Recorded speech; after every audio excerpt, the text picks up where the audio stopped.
What if I told you that the ultimate warning sign of a massive, life-altering stroke doesn't happen in your arms, and it doesn't happen in your speech? It happens right in front of your eyes. It is completely painless, and it only lasts 2 minutes. Let me tell you about a woman I'll call Margaret. She's a composite, drawn from the kinds of cases described again and again in clinical literature, not one single real patient, but a picture built from a pattern doctors see far too often. Margaret was 74 years old, sharp as anyone half her age, still driving herself to church, still managing her own finances, still the one who remembered everyone's birthday in the family. That Sunday morning was ordinary in every way. She was sitting in her favorite chair by the window, the paper open in her lap, a cup of coffee going cold on the side table, the kind of quiet morning she'd had 1,000 times before. And then, without any pain at all, a dark gray curtain dropped down over her right eye. Not blurry, not spotty. A shade, pulled down from the top, like someone in the room had reached over and dimmed half her vision.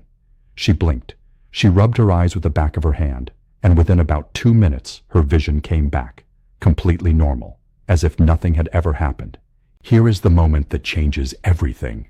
Margaret told herself the story we all tell ourselves. She thought she was just tired. She thought maybe her glasses prescription was finally catching up with her. She thought, honestly, it was nothing worth making a fuss about on a quiet Sunday morning. She didn't want to bother her daughter, who she knew would worry. She didn't want to sit in a waiting room for hours over something that, by the time she could even describe it to anyone, had already gone away. So she folded the paper, finished her coffee, and went about her day. She did her grocery shopping that afternoon. She called her sister that evening, and the shadow over her eye never even came up in the conversation. It simply didn't feel important enough to mention. 48 hours later, in cases like hers, that same warning sign has been followed by a major stroke. Not always, not for everyone, but often enough, and seriously enough, that every stroke neurologist I have ever read on this subject treats it as one of the loudest alarm bells the human body can ring. I want you to sit with that for a second, because if you are watching this video, there is a real chance that either you or someone you love has already experienced this exact symptom and quietly decided it wasn't worth mentioning to anyone. Maybe it happened last month. Maybe it happened years ago, and it's sitting in the back of your memory right now as you listen to this, a moment you'd almost forgotten, resurfacing with a weight it didn't have before. That ends today. By the end of this video, you are going to know exactly what this symptom looks like, exactly why it happens, exactly which excuses to ignore, and exactly what to say the moment you walk into an emergency room. This is the kind of information that, in the right moment, can be the difference between a life that continues on your own terms and one that doesn't. Before we go further, if you believe information like this protects your independence and keeps you in control of your own life, type independence in the comments right now. And if this isn't landing for you, if you'd rather I cover something else, type in the comments and tell me what would actually help you.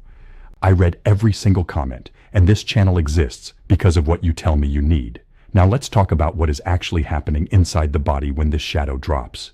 Doctors have a name for this. It's called Amaurosis Fugax, which is Latin for fleeting darkness.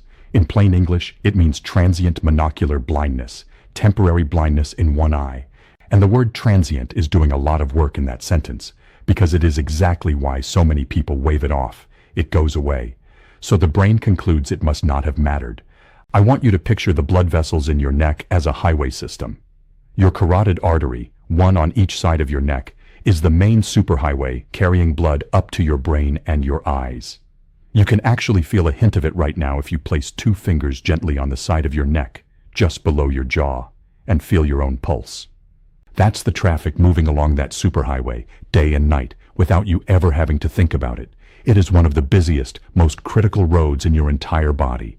Over years, and sometimes decades, cholesterol and fatty deposits can build up along the walls of that highway.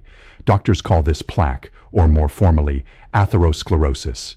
Think of it like debris slowly accumulating along the guardrail of a road that's been driven on for 50, 60, 70 years. Layer after layer, mile marker after mile marker, mostly invisible from the outside. Most of the time it just sits there quietly, and a person can live their entire life never knowing it's there. This is part of what makes it so unsettling. There's no ache in the neck to warn you, no obvious symptom announcing that the buildup has started. But sometimes a small piece of that plaque can become unstable and break loose. When that happens, it becomes what's called an embolus, a tiny traveling fragment, and it gets swept up in the bloodstream, heading toward the brain. Now here is where the eye comes in. Branching off that carotid superhighway is a smaller road called the ophthalmic artery, and it leads directly to the retina, the part of your eye that actually captures light and lets you see. Think of it as an exit ramp tucked in along the route toward the brain, easy to miss unless you know exactly where it sits. If that traveling fragment takes the exit into the ophthalmic artery, instead of continuing on toward the brain itself, it can lodge there and briefly cut off blood flow to the retina. The retina, deprived of blood for even a couple of minutes, effectively goes dark. That's the curtain. That's the shadow. That's Margaret's Sunday morning. Then, in many cases, the clot breaks up on its own, blood flow returns, and vision comes back. To the person experiencing it, it can feel like relief, like a strange, brief glitch that resolved itself. But here is the part I need you to really absorb. The eye, in this scenario, may be functioning almost like a warning light on a car's dashboard. The real story isn't in the eye at all. The real story is back in the neck, in that carotid artery, where the plaque that just released one fragment may still be sitting there, potentially unstable, with more material that could still break free. And this is the piece that keeps stroke doctors up at night. The next fragment to break loose doesn't have to take the exit toward the eye. It can continue straight on the highway, deeper into the brain itself. And when blood flow is cut off to brain tissue instead of retinal tissue, the damage is generally not temporary. That is when we start talking about permanent effects, weakness, paralysis, loss of speech, the kinds of outcomes that can take away a person's independence in a single afternoon. That is why this symptom, painless and brief as it is treated in emergency medicine as a potential preview, not a certainty, not a guarantee, but a red flag serious enough that it demands to be taken seriously every single time. I want to be precise here, because precision matters when we're talking about your health. Amaurosis Fugax does not mean a stroke is coming for you. Most people who experience it and get evaluated promptly go on to live long, full lives. What it means is that your body has surfaced information your doctors need right away. Information that, evaluated in time, can genuinely change what happens next. So let's talk about why so many people, especially people in their 60s, 70s, and 80s, let this warning sign slip by without telling a soul. It isn't because they're careless. It isn't because they don't care about their own health. Almost always, it's because the mind reaches for the most comfortable explanation available in the moment, and comfortable explanations, however well-meaning, can be dangerous. In the stories clinicians describe, it usually comes down to one of three lies we tell ourselves in the moment. Lie number 1. It was just a cataract acting up. I understand why this one feels believable. Cataracts are common as we age, and they absolutely can affect vision. But cataracts work through a completely different mechanism. A cataract is a slow, gradual clouding of the lens inside your eye. It builds over months and years. It tends to look like looking through a foggy or yellowed window, and it doesn't come and go in the span of 2 minutes. What Margaret experienced, and what Amaurosis Fugax looks like, is sudden. It's often described as a shade or curtain, not a fog, and it can resolve completely, all in a matter of minutes. A true cataract doesn't lift like a curtain being raised. If your vision goes dark suddenly and then returns to completely clear, that is not the signature of a cataract. Ask yourself this simple question afterward. Did it come on like a light switch, or like fog slowly rolling in over weeks and months? The speed and the completeness of the return to normal are the details that matter most here. Lie number 2. I just stood up too fast and got dizzy. Standing up quickly can genuinely cause a brief drop in blood pressure, something called orthostatic hypotension, and it can absolutely make you feel lightheaded or cause your vision to gray out briefly. But here's the critical difference. That kind of blood pressure drop affects your whole circulatory system. It tends to affect both eyes at the same time, and it usually comes packaged with other symptoms, like feeling unsteady on your feet or lightheaded in your head generally. Amaurosis Fugax, by contrast, is described in the medical literature as classically affecting one eye. If you can specifically point to your left eye or your right eye and say, that one went dark and the other one was fine the whole time, that one-sided pattern is a meaningfully different story than a general blood pressure dip. Here's a simple test you can do in the moment, or teach someone you love to do. Cover one eye, then the other, one at a time. If the darkness is only present behind one hand and not the other, that's the one-sided pattern that deserves serious attention. Lie number 3, and I think this might be the most dangerous one of all. Because my vision came back, the danger must be over. This is the lie that convinced Margaret to fold her newspaper and move on with her Sunday. I understand the logic. If something goes wrong and then fixes itself, our instinct is to feel relieved and move forward. But with Amaurosis Fugax, the return of normal vision doesn't mean the underlying problem resolved. It typically just means that particular fragment of plaque cleared out of that particular blood vessel. The artery in your neck that produced that fragment can still be sitting there, still potentially unstable. The eye, in effect, may have been screaming on behalf of a problem happening somewhere else entirely. Relief is a natural emotion. It is not medical information. Margaret felt that same relief. Her vision was back. Her paper was still in her lap. Her coffee was still there beside her. Everything looked exactly as it had 10 minutes earlier. Nothing about that moment felt like an emergency. That is precisely what makes this symptom so dangerous. It disguises itself as nothing at the exact moment it needs to be treated as everything. So now let's talk about what to actually do, because knowing the mechanism doesn't help you if you don't know the next step. If you or someone you love experiences a sudden, painless episode of vision loss in one eye, even if it completely resolves within a few minutes, here is the guidance that stroke specialists give. Rule number 1. This is not something to schedule for later in the week. This is not a call your optometrist on Monday situation.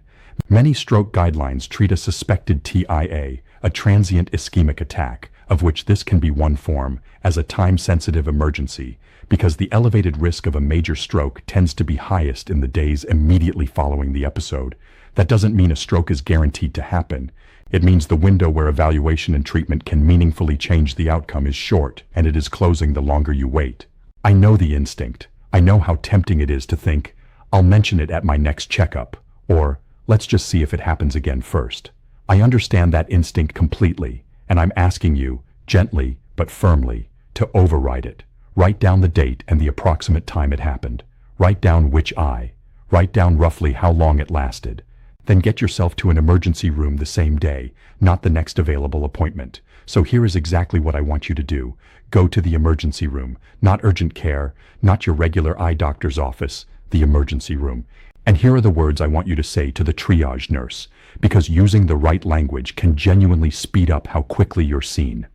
I experienced an episode of sudden, painless vision loss in one eye that resolved on its own. I'm concerned this may be Amaurosis Fugax, and I'd like to be evaluated for a possible TIA, including a carotid Doppler ultrasound. That phrase, carotid Doppler ultrasound, is a real, standard, completely painless diagnostic test. It uses sound waves, the same basic technology used in pregnancy ultrasounds, to look at the carotid arteries in your neck and measure how much plaque has built up and how narrow the artery has become. There's no needle, no radiation, nothing invasive at all. A technician simply moves a small wand, coated in a bit of gel, along the side of your neck, and within about 15 to 20 minutes, your doctors have a clear picture of exactly what's happening inside that artery. Using precise language like this when you arrive matters more than people realize. Emergency departments triage based on the information they're given, and describing your symptom accurately, using the actual medical term, can help the team recognize immediately that this isn't a routine eye complaint. Depending on what that ultrasound shows, and depending on your individual health picture, your doctors have real tools available. In some cases, that means blood thinning or antiplatelet medications to help stabilize existing plaque and reduce the odds of another fragment breaking free. In more significant cases, it can mean a procedure to physically clear the blockage from the artery, sometimes called a carotid endarterectomy, or in other cases, a stent placed to hold the artery open. Your medical team may also order additional imaging, such as a CT or MRI of the brain, to check for any silent, smaller events that may have already occurred without obvious symptoms.